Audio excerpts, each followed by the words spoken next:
राज्याच्या आपत्ती व्यवस्थापन प्राधिकरण समितीतून एकनाथ शिंदेंना वगळल्यानं वाद निर्माण झाला होता।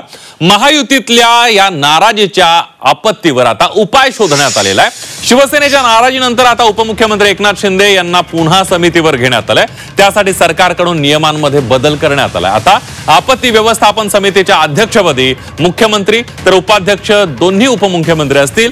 2019च्या आपत्ती व्यवस्थापन समितीमध्ये मुख्यमंत्री काही ठराविक मंत्री असतील असा नियम होता। आता यामध्ये दोन्ही उपमुख्यमंत्र्यांचा समावेश करण्यात आलाय आणि यावरून आदित्य ठाकरेंनी जोरदार निशाणा साधलेला आहे।